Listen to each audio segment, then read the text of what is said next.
Raja Kobra terlihat setengah tidak percaya begitu melihat dengan mata kepalanya sendiri ada seseorang yang diperbolehkan duduk di bangku kosong. Seharusnya tidak boleh ada satu individu pun yang memegang kendali atas seluruh dunia. Raja di raja seharusnya tidak boleh ada. Di saat Raja Kobra masih terbengong melihat kemustahilan terjadi tepat di depan matanya, Imu Sama bilang ada dua hal yang Mu ingin diskusikan dan ada satu hal yang ingin Mu tanyakan kepadanya. Di sini Imu Sama tidak menggunakan kata ganti aku atau saya untuk menyebut dirinya sendiri, tetapi memakai namanya sendiri sebagai subjeknya, seperti gaya bicara beberapa anak orang kaya yang manja. Jangan-jangan Imu Sama yang tampak duduk di bangku kosong bukanlah Im Sama yang asli, melainkan hanya proyeksi tubuh pengganti sementara tubuh aslinya berada di suatu tempat rahasia di Marijoa. Namun dugaan saya ini bisa saja meleset karena faktanya ada karakter lain yang memiliki gaya bicara yang sama, yaitu Rear Admiral Hina. Tapi fakta ini menurut saya justru semakin menguatkan dugaan kalau jenis kelamin Im Sama memang seorang perempuan, karena yang sering menyebut namanya sendiri saat sedang mengobrol hanyalah para perempuan. Nah, begitu mendengar nama Imu, Raja Kobra langsung yakin kalau dia pernah mendengarnya.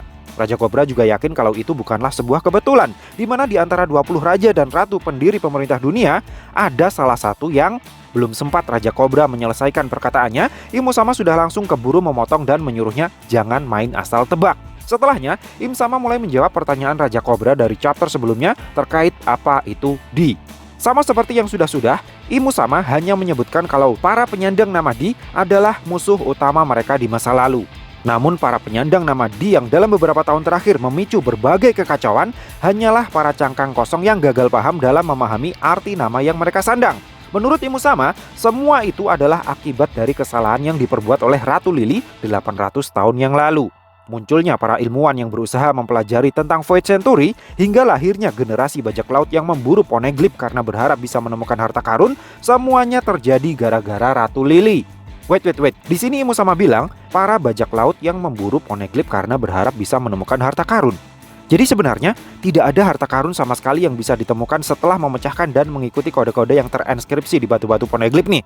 Jadi Goldie Roger sebenarnya sudah berbohong kalau ada harta karun yang sangat besar yang disebut One Piece yang menunggu para bajak laut di Pulau Laftel nih. Yang nggak tahu lah, kok tanya saya.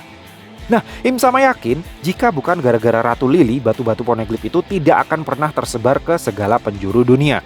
Im Sama menduga semua itu terjadi bukan karena kesalahan yang tidak disengaja, melainkan sudah direncanakan secara matang oleh Ratu Lili. Saya menduga maksud dari perkataan Im Sama ini adalah lokasi-lokasi di mana batu Poneglyph itu bisa ditemukan sudah ditentukan sejak awal oleh Ratu Lili dengan maksud dan tujuan tertentu. Jika itu yang sebenarnya terjadi, bukankah ada kemungkinan kalau batu Poneglyph yang berisi permintaan maaf Joy Boy kepada rakyat manusia ikan juga Ratu Lili yang menempatkannya di Sea Forest? Dengan begitu, bukankah sekarang kita jadi bisa curiga kalau Joy Boy 800 tahunan yang lalu adalah Ratu Lili? Tapi kan namanya Joy Boy, bukan Joy Girl. Masa Ratu Lili sih orangnya? Lagi pula jika Ratu Lili adalah Joy Boy, bagaimana ceritanya dia bisa menempatkan batu-batu Poneglyph hingga tersebar ke segala penjuru dunia tepat pada lokasi yang dia rencanakan? Saya pikir satu-satunya kekuatan buah iblis yang mungkin bisa melakukan hal itu hanyalah Nikyu nominya Bartholomew Kuma. Sehingga saya lebih prefer kalau Ratu Lili adalah temannya Joy Boy. Mirip seperti Vivi dan Luffy lah. Dan dia adalah pengguna kekuatan Nikyu nomi 800 tahun yang lalu. Nah, Im Sama sendiri begitu yakin kalau jawaban tentang semua itu pasti tertulis di dalam surat yang diwariskan secara turun-temurun oleh Ratu Lili kepada para Khalifah Alabasta. Lalu, satu pertanyaan dari Imu Sama kepada Raja Kobra adalah kenapa Kobra menyebut surat wasiat itu ditulis oleh Ratu Lili dari keluarga Nefeltari? Kenapa Raja Kobra tidak menyebut saja langsung nama asli Ratu Lili? Dalam segala keputusasaannya, Raja Kobra terlihat sudah pasrah karena sepertinya dia tidak akan bisa keluar hidup-hidup dari ruangan itu setelah para Gorosei mengeluarkan senjata api dan menodongkannya kepadanya. Apapun kalimat yang keluar dari mulutnya, Raja Kobra yakin tidak akan bisa menyelamatkan nyawanya karena si Gorosei Gorbachev juga bilang kalau takdir Raja Kobra sudah diputuskan sejak dia melihat penampakan dari Imu Sama. Karena sudah tidak ada pilihan lain lagi, Raja Kobra memutuskan untuk mengatakan saja yang sebenarnya kalau nama asli Ratu Lili adalah Nefertari di Lili.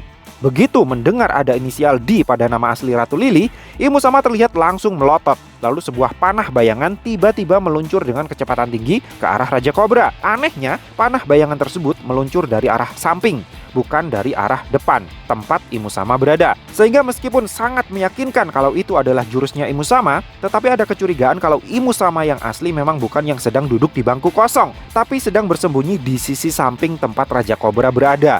Dengan kata lain, saya curiga kalau Imusama yang duduk di bangku kosong hanyalah Maharaja Boneka. Namun apapun nanti hasilnya, yang pasti begitu Raja Kobra tersungkur setelah terkena hujaman panah hitam, Sabo yang sejak awal mencuri-curi dengar pembicaraan mereka langsung keluar dari persembunyiannya dan melayangkan tinju api kepada kelima Gorosei, dilanjut menembakkan serangan api ke arah Imusama. Namun semua serangan kejutannya itu sama sekali tidak mempan, malahan hanya membuat para petinggi pemerintah dunia itu semakin murka. Gorosei dan Imusama langsung berubah ke mode buas mereka masing-masing. Sayangnya, wujud sangar keenam makhluk itu baru sebatas diperlihatkan siluetnya saja. Namun dari siluetnya itu kita mungkin bisa sedikit menebak kekuatan dari kelima Gorosei dan Imsama. Jika posisi mereka semua tidak berubah setelah Raja Kobra terjatuh, maka yang wujudnya berubah menjadi seperti gajah adalah si Gorosei Gorbachev. Sehingga ada kemungkinan kalau si Gorosei Gorbachev ini memiliki kekuatan buah iblis Mythical Zoan model Ganesha. Lalu yang sebelahnya, si Gorosei berjenggot panjang adalah dia yang berubah ke wujud yang terlihat menyerupai seekor burung. Ada kemungkinan kalau Gorosei yang satu ini adalah pengguna kekuatan buah iblis Mythical Zoan model Garuda. Lalu yang sebelahnya lagi, si Gorosei Gandhi yang wujudnya masih terlihat sangat humanoid, hanya saja di bagian pundaknya dikelilingi asap terbang seperti mode Gear 5-nya Luffy, bisa jadi adalah pengguna kekuatan buah iblis Mythical Zoan model Grim Reaper. Nah, yang agak sulit ditebak adalah si Gorosei yang paling muda dan Saint Zegarcia Saturn, yang siluet wujud monsternya masih belum terlihat jelas bentuknya. Si Gorosei yang paling muda wujudnya masih terlihat seperti Casper, sementara Saint Zegarcia Saturn wujud monsternya masih terlihat seperti moncong putih. Tapi kan tidak ada dewa yang bertema moncong putih kan ya? Kalau Raja Iblis sih kayaknya ada, yaitu Gumoong, Raja Iblis dalam film Kerasakti. Ngomong-ngomong soal iblis nih, bukankah panah bayangan yang menghujam tubuh Raja Kobra terlihat seperti ekor iblis? Jadi menurut saya, ada kemungkinan kalau Imusama punya kekuatan iblis. Entah itu berasal dari buah iblis atau berasal dari sumber lain. Dan itu akan sangat cocok dengannya karena Luffy, sang tokoh protagonis, adalah pemakan buah iblis model dewa. Dewa versus iblis. Namun yang paling aneh menurut saya adalah jika para Gorosei memang memiliki kekuatan yang semengerikan itu, kenapa mereka masih membawa pistol segala? Nah, ternyata foto Sabo yang berdiri di samping jasad Raja Kobra yang dijadikan sebagai headline korannya Morgan diambil oleh Denden Mushi pengawas ketika momen ini terjadi. Faktanya, ketika pose tersebut diabadikan, Raja Kobra sebenarnya masih belum tewas. Sungguh jahat media massa pimpinannya Morgan itu, membuat judul dan narasi berita yang tidak sesuai dengan fakta yang sebenarnya. Padahal yang sebenarnya, Raja Kobra yang nyaris dalam kondisi sekarat masih sempat untuk coba diselamatkan dan dibawa kabur oleh Sabo dari TKP. Raja Kobra yang langsung tahu kalau orang yang mencoba menyelamatkannya itu adalah kakaknya Luffy, sempat heran kenapa seorang petinggi pasukan revolusi berusaha menyelamatkannya. Mungkin yang selama ini Raja Kobra dengar, pasukan revolusi adalah dalang dibalik terjadinya kudeta terhadap raja-raja yang sedang berkuasa di berbagai kerajaan. Namun Sabo kemudian menjelaskan bahwa yang menjadi musuh pasukan revolusi bukanlah para raja dari kerajaan yang berafiliasi dengan pemerintah dunia, melainkan orang-orang yang berada di atas mereka. Hal ini mungkin menjawab pertanyaan kita terkait Raja dan Ratu Lulusia Kingdom yang tidak dihabisi sekalian oleh para pemberontak meskipun mereka sudah berhasil mengambil alih tampuk kekuasaan kerajaan Lulusia di chapter 1060. Nah, oleh karena Raja Kobra menyebut Sabo sebagai kakaknya Luffy, Sabo kemudian bertanya, bagaimana ceritanya Raja Kobra bisa kenal dengan Luffy? Tentu saja Raja Kobra menjawab kalau dia punya hutang budi yang sangat besar kepada Luffy. Yang menurut saya aneh justru adalah dari mana Raja Kobra bisa tahu kalau Sabo adalah kakaknya Luffy. Bukankah yang sering digembar-gemborkan oleh media massa adalah Luffy anaknya Dragon dan Luffy cucunya Garp, bukan Luffy adiknya Sabo. Tapi entahlah, yang pasti setelah membahas tentang Luffy, Sabo langsung menggendong tubuh Raja Kobra dan mencoba membawanya kabur. Namun Raja Kobra sepertinya sudah memutuskan untuk mengakhiri hidupnya di tempat tersebut sendirian. Dia tidak ingin membuat Sabo ikut tewas di tempat tersebut karena berusaha menyelamatkannya. Untuk itu, Raja Kobra menitipkan pesan kepada Sabo untuk memberitahu Luffy dan Vivi jika mereka berdua adalah sama-sama penyandang nama D. Dan benar saja, demi mempermudah jalan Sabo untuk kabur, Raja Kobra mengorbankan dirinya sendiri untuk menerima serangan terakhir yang membuat dirinya benar-benar tewas. Namun sebelum tamat riwayatnya, Raja Kobra memberi dua wasiat terakhir kepada Sabo, yaitu lindungi Poneglyph dan kibarkan bendera Fajar Baru untuk dunia.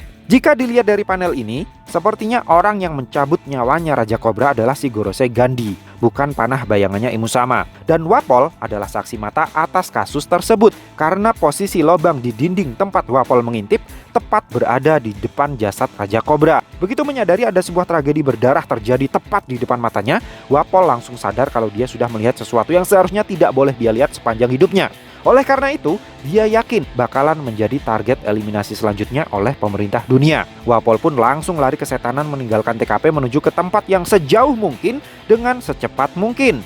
Yang jadi pertanyaan adalah, apa pula kepentingan Wapol sampai dia nekat mengintip pertemuan Raja Kobra dengan para Gorosei? Dugaan saya sih, Wapol itu kan punya histori yang kurang baik dengan Raja Kobra dan Kerajaan Alabasta. Jadi begitu dia mendengar info kalau Raja Kobra meminta pertemuan langsung dengan para Gorosei, Wapol langsung kepo. Makanya diam-diam dia mengikuti Raja Kobra dan mencuri dengar percakapannya dengan para Gorosei. Hingga terjadilah momen yang sangat apes ini. Akibat dari kejadian ini, Raja Kobra dan Raja Wapol harus absen dalam momen-momen akhir sidang Levely tahun ini. Tapi untungnya, permintaan Raja Kobra dan Raja Riku terkait pembubaran sistem Shichibukai sudah disetujui dalam sidang sebelumnya.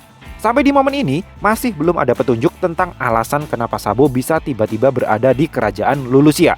Yang ada malahan isu terkait koalisi 4 kerajaan di North Blue yang ingin keluar dari pemerintah dunia yang dibahas dalam sidang lanjutan. Jadi saya pikir chapter selanjutnya mungkin masih akan melanjutkan cerita tentang perjalanan Sabo. Namun sebelum hal itu terjadi, sesuatu yang tidak disangka-sangka terjadi kepada Putri Vivi. Di saat Raja Kobra sedang menghadap Gorosei, Putri Vivi justru ditangkap dan dikurung di sebuah ruangan oleh para agen CP0 yang seharusnya melindunginya.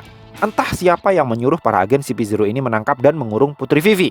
Tapi saya pikir bukan Gorosei yang memberi perintah kepada para agen CP0 ini. Karena di sini Mia Khalifa bilang kalau Vivi mungkin hanya akan dicap sebagai orang hilang dan akan segera berakhir menjadi peliharaan seseorang. Saya menduga hal ini ada kaitannya dengan keluarga Carlos, si Tenryubito Ingusan. Mungkin karena Vivi pernah menghalang-halangi Carlos ketika dia ingin menangkap Shirahoshi, keluarga Carlos jadi ingin memberi pelajaran kepada Vivi dengan menculik dan menjadikannya sebagai salah satu budak peliharaannya. Nah, dalam momen ini, Jabra sempat bercerita tentang beberapa insiden lain yang sedang terjadi di Marijoa dalam beberapa waktu terakhir. Setidaknya ada 2 info penting yang disampaikan oleh Jabra ini. Pertama, setelah mengoplok Carlos hingga penyok tak berbentuk, Sai dan Leo dengan bangganya memproklamirkan diri di depan semua orang kalau mereka adalah bajak laut yang berada di bawah bendera topi jerami.